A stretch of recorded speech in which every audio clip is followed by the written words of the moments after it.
Graças a paz, meu irmão, eu quero dizer a você que ainda há esperança, que o Senhor ele contempla as tuas lutas, as tuas dificuldades, até mesmo as tuas indecisões e até mesmo os teus pensamentos de frustração. Eu acordei com uma mensagem interessante acerca de Lucas 24:13, que fala de discípulos no caminho de Emaús. Pessoas que haviam estado com Jesus, haviam visto sinais, prodígios, maravilhas, mas ainda não haviam testificado que Jesus havia ressuscitado ou ouviram falar e estavam saindo da cidade ali desanimados, cansados, fatigados, desesperançados. Talvez até seja esse o problema ou a situação a qual o amado irmão, a amada irmã esteja passando. Está assim escrito: e eis que no mesmo dia iam dois deles para uma aldeia que distava de Jerusalém 70 estádios, cujo nome era Emaús. Iam falando entre si de tudo aquilo que havia sucedido. E aconteceu que, indo eles falando entre si, fazendo perguntas um ao outro, o mesmo Jesus se aproximou e ia com eles. Mas os olhos deles estavam como que fechados, para que não conhecessem. Olha que coisa interessante.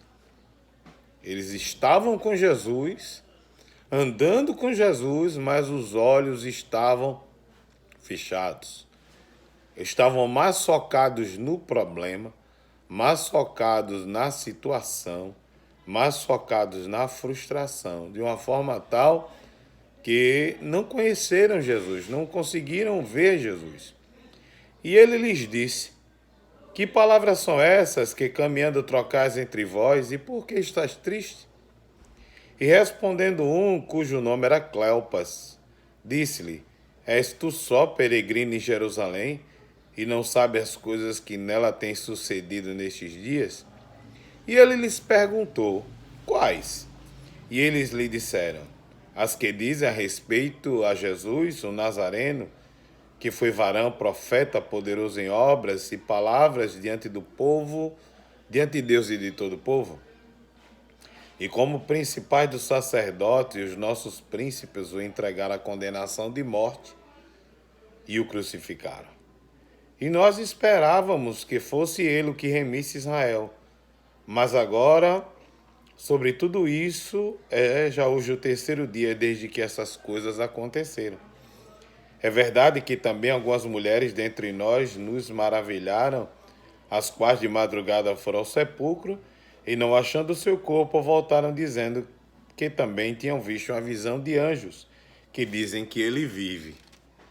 E alguns dos que estavam conosco foram ao sepulcro e acharam ser assim como as mulheres haviam dito. Porém, eles não o viram. E ele lhe disse: honestos e tardos de coração para crer tudo que os profetas disseram. Porventura não convinha que o Cristo padecesse essas coisas e entrasse na sua glória?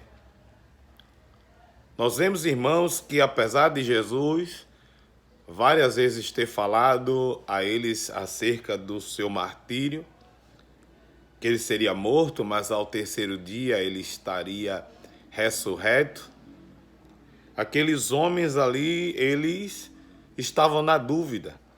E quando a dúvida ela nasce em nosso coração, em nossa vida, nós começamos a nos sentir frustrados. E a nossa fé assim, ela não pode florescer, fortalecer. Nos tornamos religiosos, acreditando apenas genericamente ou historicamente. Tem muitos cristãos que acreditam no Cristo histórico, mas não acreditam no Cristo divino. Tem outros que acreditam no Cristo divino, mas não acreditam no Cristo histórico. Tem outros que apenas o têm como exemplo, mas nós que o aceitamos, que entregamos a nossa vida a Ele, nós acreditamos em Jesus como Deus. E nós vemos, irmãos, que na hora do partir do pão, quando eles estavam à mesa com Cristo, no momento de intimidade, versículo de número 30, e aconteceu que, estando com eles à mesa, tomando o pão, abençoou e partiu-lhe e lhe deu. Então se abriu os olhos e o conheceram, e desapareceu-lhes. E disseram um para o outro: porventura não ardia em nós o nosso coração, quando pelo caminho nos falava e quando abria as Escrituras? E na mesma hora, levantando-se, tornaram a Jerusalém, e acharam congregados 11 que estavam com eles, os quais diziam: ressuscitou verdadeiramente o Senhor, e já apareceu a Simão. E eles lhe contaram o que lhes aconteceram no caminho, e como deles foi conhecido no partir do pão. Nós vemos, irmãos, que ao ser descorrida, ao qual ser ensinada as Escrituras por Cristo, aqueles homens, o coração ardia, mas foi no momento de comunhão, no momento de intimidade, no momento de estar juntos.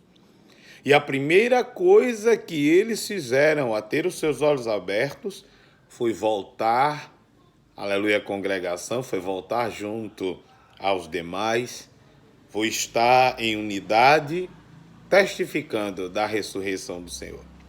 Então, Deus, Ele não te chamou para ficar prostrado, prostrada, frustrado, frustrada, não.